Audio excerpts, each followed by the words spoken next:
Horror कहानियां। काला जादू।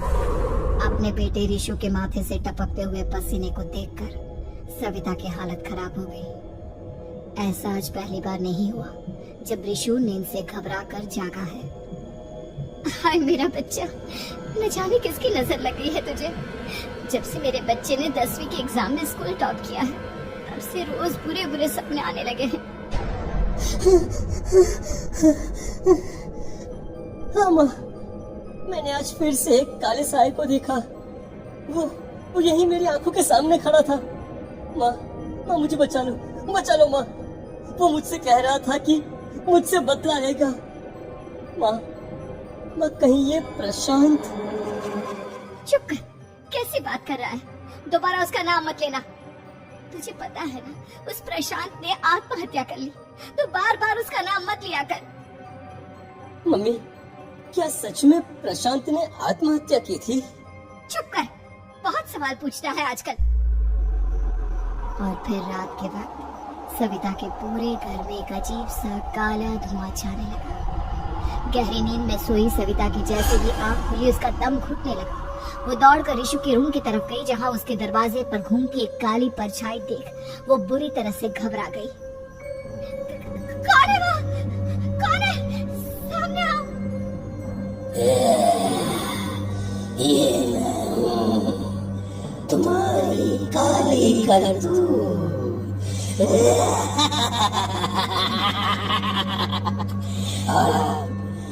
मैं तुम्हारे बेटे को ले जाने आया हूँ। नहीं, मेरे बच्चे को छोड़ दो प्लीज। मेरे रिशु को कुछ मत करना। वो परछाई रिशु के कमरे में घुस जाती है। सविता भी उसके पीछे पीछे दौड़ कर जाती है और देखती है कि अब वो साया साफ नजर आ रहा था। वो सर से पैर तक खून में सना हुआ था और उसके शरीर के सारे अंग कटे फटे। क्या चाहिए तुम्हें? तुम जो बोलोगे मैं करूंगी, लेकिन मेरे रिशु को छोड़ दो। उस परछाई ने रिशु को गर्दन से पकड़कर दीवार के सहारे हवा में उछाल दिया। रिशु जोर जोर से चिल्लाने लगा। माँ बचाओ मुझे, बचा लो माँ। ये मुझे मार डालेगा। माँ मुझे बचा लो माँ। नहीं ऐसा मत करो, मुझे मार दो लेकिन मेरे बच्चे को छोड़ दो। मैं तुम्हारे आगे हाथ जोड़ती हूँ। वो परछाई रिशु को जमीन पर गिरा देती है और अचानक वहाँ से गायब हो जाती है।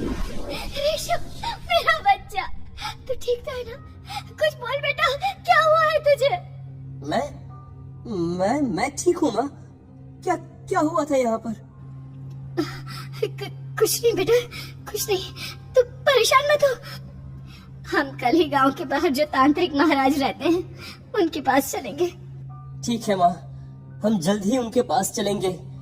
मुझे बहुत डर लग रहा है माँ। ये बार बार मुझे डरावने सपने आना, ये सब हमारे साथ क्यों हो रहा है माँ? अगले दिन सविता अपने बेटे रिशु को लेकर गांव के बाहर तांत्रिक के पास जाती है। जिस जगह पर तांत्रिक रहा करता था वो जगह बहुत डरावनी थी।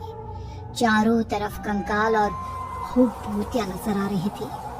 गांव से दूर वीरानी में उस जगह पर जोर से आंधी चल रही थी। रिशु ने डर कर अपनी माँ का हाथ पकड़ लिया। माँ मुझे बहुत डर लग रहा है। ये कैसी जगह है? देख बेटा, हमारे साथ जो कुछ भी हो रहा है उसका इलाज सिर्फ और सिर्फ ये तांत्रिक महाराज ही बता सकते हैं। अब यही है जो हमें प्रॉब्लम से बाहर निकाल सकते हैं। जैसे ही सविता और रिशु तांत्रिक की झोपड़ी के अंदर पहुंचे, वहाँ का नजारा देखकर उनकी आंखें फटी की फटी रह गई। तांत्रिक की झोपड़ी के अंदर कई सारे लोग अपनी गर्दन घुमा घुमा कर जोर जोर से चीख रहे थे। कौन हो तुम और यहाँ क्यों आई हो? महाराज, मेरे बेटे को कुछ दिनों से एक डरावनी काली परछाई नजर आती है और कल रात उसने मेरे बेटे पर हमला भी कर दिया।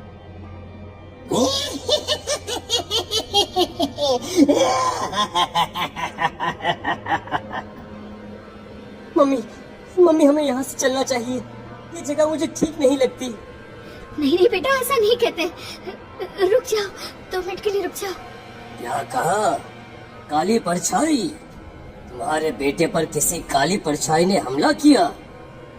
हाँ महाराज, वो कह रही रही थी कि वो मेरे बेटे को कुछ कर देगी। कोई उपाय बताइए महाराज, मेरे बेटे के साथ कुछ गलत नहीं होना चाहिए।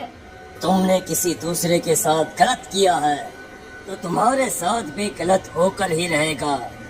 तुमने किसी की जान ली है, किसी को मार डाला है तुमने। नहीं महाराज, मैंने ऐसा कुछ नहीं किया, मैंने किसी की जान नहीं ली। मुझे कोई उपाय बताइए। लगता है तुम इतनी आसानी से नहीं मानोगी। मैं तुम्हें अभी उस काली परछाई से मिलवा देता हूँ और वही सारा सच तुम्हारे सामने लेकर आएगा। हाँ? सविता और ऋषु ने डर के मारे अपनी आंखें बंद कर ली। तभी अचानक तांत्रिक की झोपड़ी में अजीब और गरीब आवाजें गूंजने लगी। सविता और ऋषु बुरी तरह से कांप रहे थे। आंखें खोलो और अपने सामने देखो। क्या यही है वो जिससे तुम कल रात को मिली थी? बताओ मुझे। हाँ, इसने कल रात मेरे बेटे के ऊपर हमला किया था। ये उसी लड़के की भटकती हुई आत्मा है जिसे कुछ दिन पहले तुमने मार डाला था। मम्मी ये महाराज क्या कह रहे हैं? क्या सच में आपने किसी की जान ली है, किसी को मार डाला है? अगर हाँ तो बताइए ना मम्मी, किसको मारा है आपने? किसको? तुम्हारी माँ इतनी आसानी से सच नहीं बताएगी बेटा। इसने एक बच्चे की जान ली है। कहीं उसका नाम प्रशांत तो नहीं महाराज? वो मेरा दोस्त है, मेरा मतलब मेरा पड़ोसी है। सही पहचाना।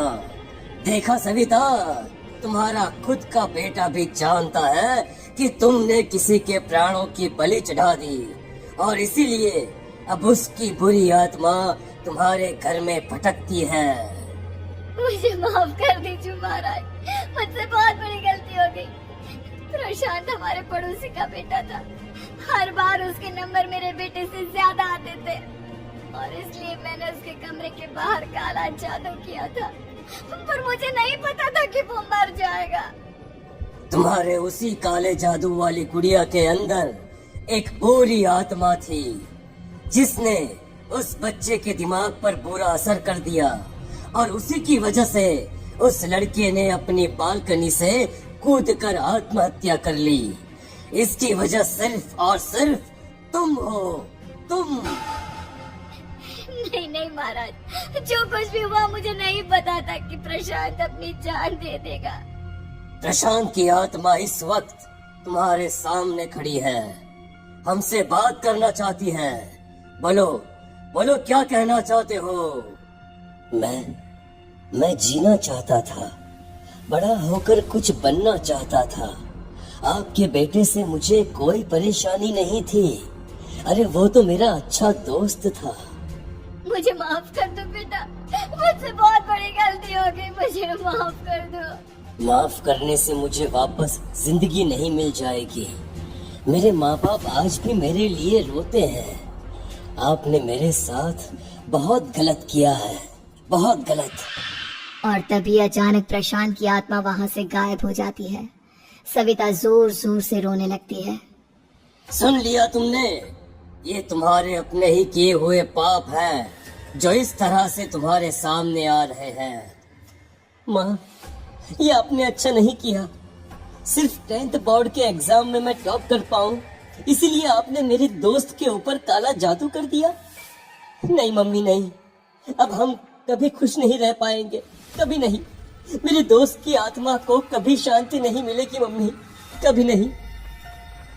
लेकिन मैंने जो कुछ भी किया सिर्फ तुम्हारे लिए किया। वो लड़का हमेशा फर्स्ट पोजीशन पर आ जाता था और इस वजह से हमेशा तुम्हारे मार्क्स कम पड़ते थे। मैंने तो सिर्फ उस पर एक छोटा सा काला जादू किया था बेटा। मुझे क्या पता था कि उसका ये नतीजा निकलेगा। जिस गुड़िया को तुमने उस लड़के के कमरे के दरवाजे पर लगाया था, दरअसल उसके अंदर एक बुरी आत्मा का प्रवेश हो गया था, जैसा कि अक्सर काला जादू करते समय हो जाता है। मुझे अपनी गलती का एहसास हो गया है, मैं प्रायश्चित करना चाहती हूँ। आप बताइए मैं क्या करूँ? प्रशांत के घर जाकर उस काली गुड़िया को वहाँ से निकालकर यहाँ लेकर आओ। मैं उसे आग में जलाकर राख कर दूंगा और उसके बाद प्रशांत की आत्मा को हमेशा के लिए मुक्ति मिल जाएगी। अगली रात सविता चुपचाप अपने पड़ोसी प्रशांत के घर जाती है। प्रशांत के माँ बाप प्रशांत की मौत के बाद उस घर को छोड़कर हमेशा के लिए वहां से चले गए थे। जैसे ही सविता उस घर के अंदर कदम रखती है, उसका सामना अजीबोगरीब हैवानियत से भरी आवाजों से होने लगता है। ऐसा लग रहा था जैसे कोई बुरी तरह से चीख रहा हो। सविता जैसे ही प्रशांत के कमरे के बाहर पहुंचती है, वहां पर लटकी हुई गुड़िया के शरीर से खून टपकने लगता है। ये क्या हो रहा है? इस गुड़िया के शरीर से खून क्यों टपक रहा है? सविता हिम्मत करते हुए उस गुड़िया को वहां से उतारने की कोशिश करती है, लेकिन तभी अचानक से बहुत भयानक दिखने वाली औरत उसकी आंखों के सामने आकर खड़ी हो जाती है। मैं यहाँ से कहीं नहीं जाऊंगी, और अगर तूने मुझे यहाँ से हटाने की कोशिश की तो मार डालूंगी मैं तुझे।